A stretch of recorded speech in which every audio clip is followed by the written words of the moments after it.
الشيخ عبد الله بن يوسف الصقير.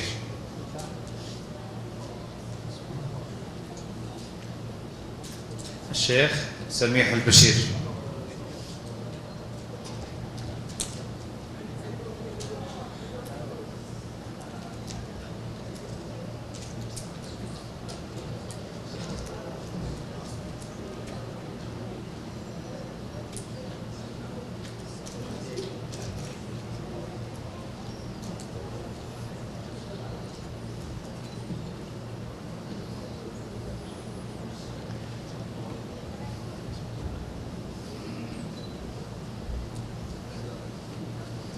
الشيخ مثيب بن ثواب العتيبي.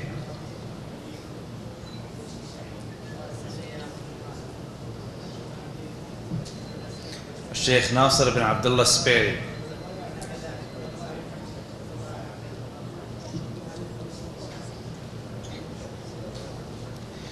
الشيخ تركي بن عيضة المالكي.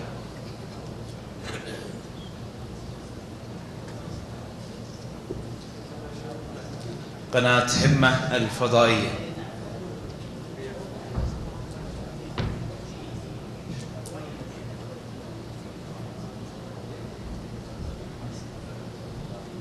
صحيفة التواصل الإلكترونية.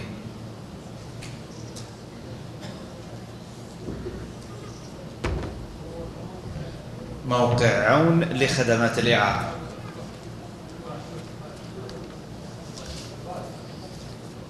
أيها الحضور الكريم، الكلمة الآن للشيخ عبيد البرغش. تفضل الشيخ عبيد البرغش في كلمة بهذه المناسبة. بسم الله الرحمن الرحيم. الحمد لله رب العالمين. الحمد لله الذي أنزل القرآن على قلب محمد الإنسان. وصلي وإياكم جميعا على سيد الأنام نبينا محمد صلى الله عليه وعلى آله وصحبه الكرام. أيها الحفل الكريم، صاحب الفضيلة الشيخ الدكتور إبراهيم الزبيري، صاحب الفضيلة الشيخ يوسف الضبيعي، صاحب الفضيلة الشيخ محمد بن ناصر الراجحي، إخواني أولياء الأمور، أبناء الطلاب، إخوتي في سلك التعليم والإشراف في حلقات تحفيظ القرآن الكريم، أحييكم جميعا بتحية الإسلام. السلام عليكم ورحمة الله وبركاته. وأسعد الله ليلتكم هذه بالقرآن قلوا آمين. وأسعد الله مساءكم جميعا بالإيمان. وما أجمل والله وما أفضل وما أحلى أن نجتمع إياكم كما ذكر المشايخ الكرام على مائدة القرآن. اجتمعنا كثيرا وإياكم في مناسبات وفي محافل وفي مناهل وفي معاقل، ولكن كل اللذة كل الفضل وكل الحسنى عندما نكون بصف هؤلاء الأبناء ما أتون من كوكب آخر أبدا، إنما خرجوا من بيوت طاهرة، خرجوا من بيوت قد بذلت كل الوسائل وكل النصح والإرشادات. نحن اليوم في جمال عظيم وفي نعمة تستحق الشكر الجزيل للمولى الشكور جل وعلا. أتناقش حتى ما أطيل مع الشيخ رجل أعمال الشيخ محمد بن ناصر الذي أسأل الله جل وعلا أن يسعده سعادة لا يشقى بعدها أبدا، قولوا آمين. وأن يبارك الله في صحته وفي عمره وفي ماله وفي أهله وفيما تبقى من عمره، فقد عرفناه رجلا له بصمات في كل مكان، ولن يستطيع أحد أن يجازيه إلا الله جل وعلا. إنما يوفى الصابرون أجرهم بغير حساب. صبر على كثير من الأمور. لكن أقول لكم أيها الأحبة، نعود في حديثي مع الشيخ محمد الراجحي. حضرنا من خلال أسبوعين كثير من المحافل والحلقات والحفلات الكريم. تعلمون أن هناك دول عربية إسلامية من حولنا، دول كثيرة لا تبعد عنا وعنهم إلا مسافات قليلة، لكن ويعلم الله وقد زرنا وزرتم هذه الدول ليس لديهم مثل هذه الاحتفالات، ليس لديهم مثل هذه الابتهاجات. أتاني مقطع قبل عصر اليوم في إحدى الدول يقرؤون القرآن يا مشايخ يا طلاب يا أبناء في الكتاتيب، في الألواح. الآن انظروا الآن في المصاحف، الألوان، الفنون، الأحرف، الأشكال الجمالية، لكن كلها لا تريد حافظا وتاليا واقفا عند هذا القرآن. أيها الأحبة في الله، والله ما أتيت إلى هذا المكان إلا من أجل أن أريد أن أستمع القرآن، وأن أستمع الفوائد من المشايخ الفضلاء الأكارم، وأن أسلم على الآباء، وأن أسلم على الأبناء، وأن أسعد كثيرا بأصحاب الإشراف. لكنني وقفت اليوم وأردت شيئا أذخر به وأشرف به وأعتز به عند الله يوم القيامة، حتى إذا سألني الله وهو العليم والخبير قلت يا رب والله ما خرجت من بيتي، والله ما تركت زوجاتي وأبنائي إلا من أجل أن أحضر من يقرأ كلامك ومن يتلو قرآنك. والله إنني خرجت هذا المساء أنا ومشايخ الفضلاء، الشيخ المهندس نايف والشيخ صالح وأبنائي، والله ما أتينا لكم إلا ونحن نحتسب هذه الخطى عند الله جل وعلا من أجل أصحاب القرآن. لو جاءك اليوم ولا أتاك اليوم أحد من الناس، وربما هذا الشخص لا يصلي، وربما أنه كان عاق لوالديه أو مفسد لوطنه أو فكره ضال، لكنك أنت مرغوم على ضيافته وعلى إكرامه وعلى حسن وفادته. الليلة راح تعشي وتبيت عندك ولا لا يا رب؟ فينا عادات طيبة، فينا شيم وقيم وكرم، وهذا من الدين. اليوم أبنائنا اليوم لا بد أن نكرمهم، نحن أكرمناهم بالزيارة والمجيء والتقدير، لكن لا، القرآن إذا أردنا أن تسير قافلة القرآن وعجلة القرآن لا بد أن ندعم بالجاه والمال والإشراف والإدارة والأفكار. اليوم في حلقات الوالدين، وأنا أشكر صراحة من مثل الشيخ بدر الدوسري والشيخ عبد الله السبيعي الذي أسأل الله جل وعلا أن يرزقهم الله بركة في شبابهم، وأن يرزقهم الله جل وعلا من حيث لا يحتسب. قولوا آمين. آمين. تلقى اليوم على هذه الحلقات المتميزة وهذا الإشراف الجميل وهذه الحفاوة وهذه الضيافة وهذه الأشياء التي ربما لا نجد في بيوتنا، الطيب الأزرق والشواحي والقواحي والقهاوي والاستقبال والترحيب وأخوي سلطان الله يبدل بالصحة والعافية. اليوم لا بد أن نعمل شيء تطبيقي عملي لأهل القرآن. يا جماعة تدرون أن مشاريع هذه الحلقات الكبيرة مشاريع ضخمة وخطط استراتيجية هائلة أنا شرفت عليها، والشيخ يوسف الضبيعي يكذب أو يصدق ما أقول، وهو المشرف العام في مركز الوسط الجنوبي.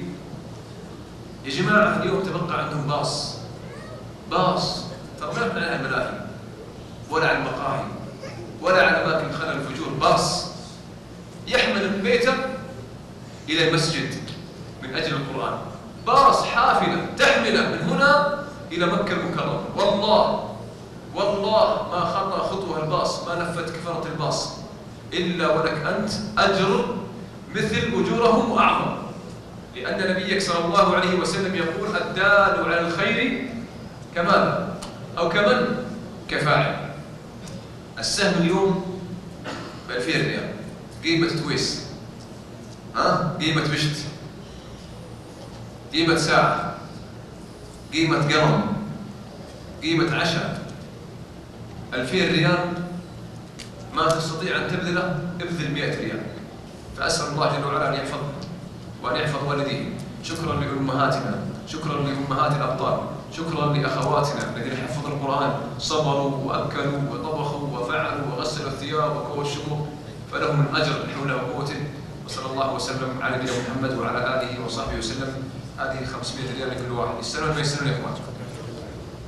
جزاك الله خير الشيخ عبيد البرغش على هذه المبادرة لجمع المبالغ المخصصة لشراء باص لهذه الحلقات. من أراد التبرع التنسيق مع الأستاذ عبد الله السبيعي. ننتقل أيها الحفل الكريم لتكريم الضيوف في هذه الليلة في هذا الاحتفال في حفل ختام الأنشطة وحفل ختام السنة الدراسية لهذه الحلقات. أولا الشيخ الدكتور إبراهيم الزبيدي.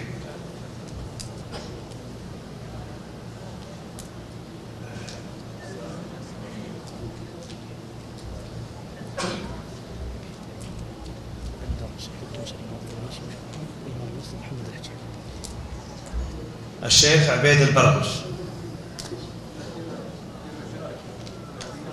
عبد الله. الشيخ يوسف الضبيعي.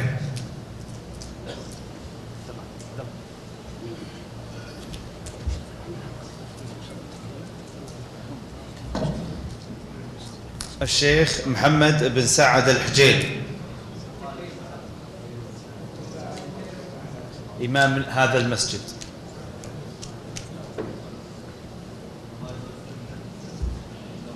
الشيخ محمد بن سعد الحجيل إمام هذا المسجد، مسجد الوالدين.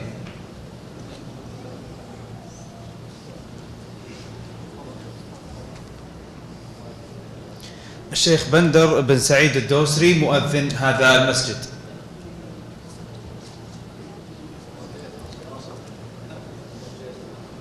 مجموعة نوافذ.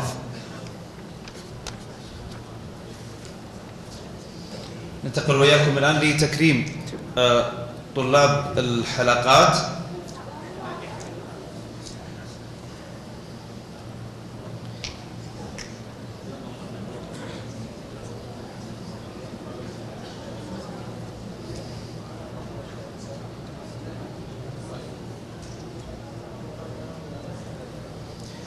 حلقة المودة: فهد بن سالم العمري، يوسف بن محمد البشير، خالد بن فهد العنيزان، وسعود بن ناصر السبيعي. أتمنى من الشيخ عبيد البرغش تفضل تكرم بقية الشباب الحافظين برفقة الشيخ بندر الدوسري مؤذن هذا المسجد. أكرر: فهد بن سالم العمري، يوسف بن محمد البشير، خالد بن فهد العنيزان، وسعود بن ناصر السبيعي.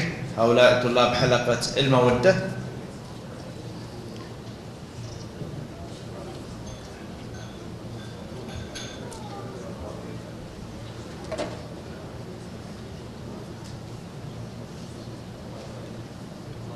حلقة الرأفة: خالد بن سعد المالكي، عيسى الربيحان، عتيق بن عبد الله عتيق، وعلي بن سالم الكربي، ومبارك بن علي الدوسري، وجمعان الدوسري، وسعود القحطاني، وعبد الله هارون، وصالح الفاضل، وسعود العمري.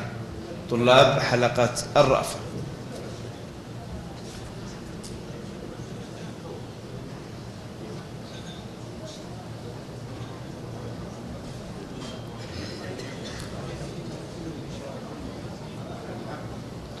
طلاب حلقة الرحمة: مسفر بن عبد الله القحطاني، ياسر الدوسري، عبد الله العمري، سعيد السبيعي، محمد السلمي، إبراهيم بن عبد الرحمن محمد، خالد بن سليمان الفيفي، أيمن عبود عبد الله، عبد الله بن سعد المالكي، محمد بن فالح القحطاني، وعبد الإله القريعان، وفهد بن مهذل.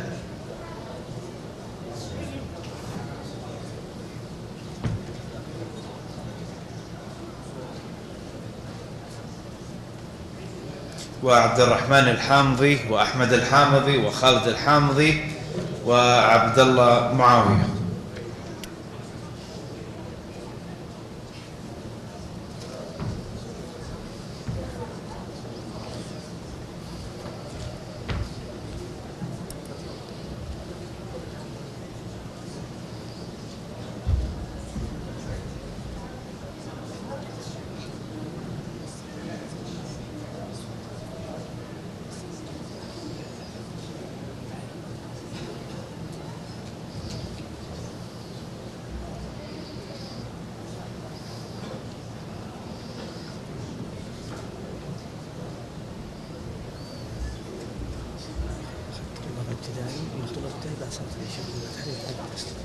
الحضور الكريم، طلاب الابتدائي سيتم تكريمهم بعد صلاة العشاء مع الشباب الإداريين وموظفي هذا المسجد. شكرا لكم، شكر الله مسعاكم، شكر الله لخطواتكم، شكر الله لكل كلمة قيلت في هذا المكان، شكر الله لسعيكم مرة أخرى. أتمنى بإذن الله عز وجل كما تمنى الشيخ عبيد أن يكتمل مبلغ الباص. نذكر بأنه من أراد التنسيق فيكون مع الشيخ عبد الله السبيعي المدير التنفيذي لهذا المجمع. هذا أنا سلطان الراجحي وديعكم إلى أن نلتقيكم مرة أخرى، في أمان الله. السلام عليكم ورحمة الله وبركاته. شكرا لقناتنا وشكرا لقناة القصيم، شكرا صحيح التواصل، شكرا لجميع وموقعهم كذلك الإلكتروني، شكرا للجميع.